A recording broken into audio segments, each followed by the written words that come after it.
Fox News has been really jumping on the who will be Kamala Harris's VP sort of story. And one of the names that's been floated is the Democratic governor of Minnesota, Tim Walz. He actually appeared on Fox News this week. Walz went right at Trump. And he pointed out something that we've been pointing out, which is not only, in a way, is Trump saddled now with J.D. Vance. Vance may not really be the right or best guy. Vance may not really be the right or best guy.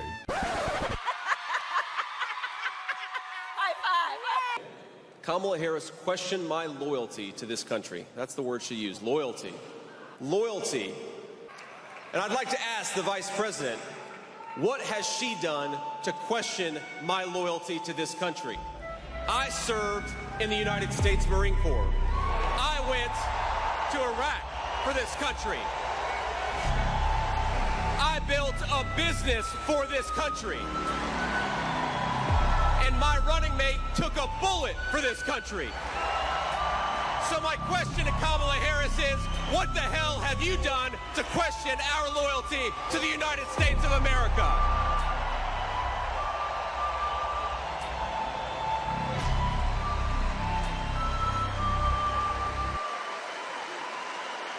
The MAGA Trump world takeover of the Republican Party has saddled the Republican Party with the oldest presidential nominee in American history, and that's Donald Trump.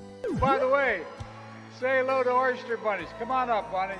Bill Hemmer and Dana Perino seemed visibly uncomfortable by this, and then Trump was furious that Tim Walz was even given this interview. So let's check this out. I absolutely love this. There's a certain irony to saying that Donald Trump is bad for democracy, when it looks pretty obvious that the Democratic Party leapfrogged the entire democratic system, and they did it in about 24 hours publicly.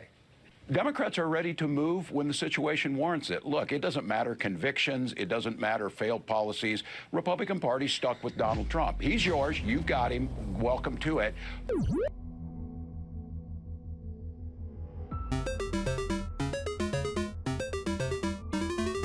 Republican Party stuck with Donald Trump. He's yours. You've got him. Welcome to it. Democratic Party can make our decisions. We pick our nominee. Look, if you don't like it, don't vote for it in November. Well, you should vote for Trump. You should vote for Trump. I'm Donald Trump, and I approve this message.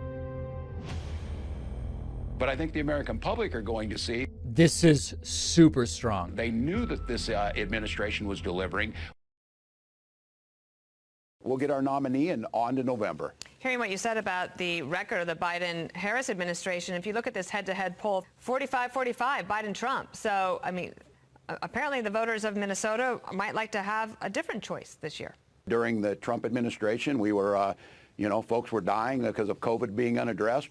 Let's just get one thing clear. There's been more deaths from this pandemic under President Biden than under President Trump. And more deaths under President Biden than President Trump. So who is really ignoring the pandemic? As of Sunday, it's a new race. Our candidate is now decades younger. Our candidate is able to go out there and make this case that we know is one that works with folks. Did age matter last week? I think age always matters. Certainly, age, there's no conspiracy around age. I think the president needed to make this decision. That's what folks were saying all along. That's what folks were saying all along. Do you think that President Biden can be your party's nominee and still defeat former President Trump? I mean, yeah, I do. Look, he had a bad night last night. I hate these debates. I've been through dozens of them myself, but they're performative. I absolutely believe that. I think it's incumbent on us to go out and make the case about how the country is moving in the right direction versus what you saw from the former president, which is a list of grievances. I think the president needed to make this decision. That's what folks were saying all along. But you're saying that you believe that Joe Biden will give the speech at the DNC convention as the nominee? Yeah, look, one bad night. I think we could learn something from Republicans. Republicans will not abandon Donald Trump through indictments, through whatever it may be. During the COVID pandemic, I had Donald Trump pitting me against other governors on the most basics of health care. Every voter in Minnesota needs to know that when the violent mobs of anarchists and looters and Marxists came to burn down Minneapolis 4 years ago, remember me? I couldn't get your governor to act. He's supposed to call in the National Guard or the Army, and he didn't do it. I couldn't get you, Governor. So we are an hour and 12 minutes past curfew, and right now, the protesters rule the streets. The National Guard, nowhere to be seen. The state police, nowhere to be seen. The local police, nowhere to be seen. The sheriff's department, nowhere to be seen. The protesters are the ones that feel like these streets are their streets, which you will hear people chant, and there is no police presence whatsoever at this time. Today, what is incredible that I have never seen in covering dozens of protests across my career and across the world, I have never seen police disappear, and I'm talking about the National Guard. It is as if there was no curfew ordered at this time. Protesters have taken over the streets here. 24 hours later. 5,000 soldiers and airmen in the Minnesota National Guard have been activated so far. They moved in very quickly with police officers and state troopers to clear the streets of people who were breaking curfew. They used tear gas, rubber bullets, paintballs. There was no looting, no major damage, and thankfully, no one was seriously hurt. President Trump, in a series of tweets Sunday, praised the National Guard in Minneapolis for shutting down radical left anarchists, then declared the United States of America will be designating Antifa as a terrorist organization. So I sent in the National Guard to save Minneapolis while Kamala Harris sided with the arsonist and rioter and raised money to bail out the criminals, bail them all out of jail.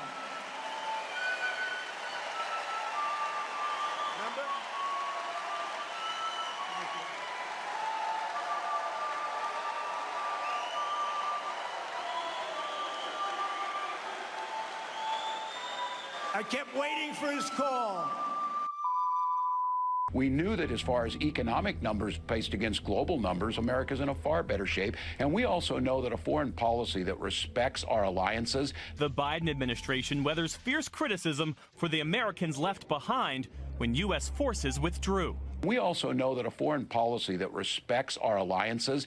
And Afghans who helped America's military effort are stuck too. Foreign policy that respects our alliances. We made promises for 20 years that we would protect those that helped us in our fight.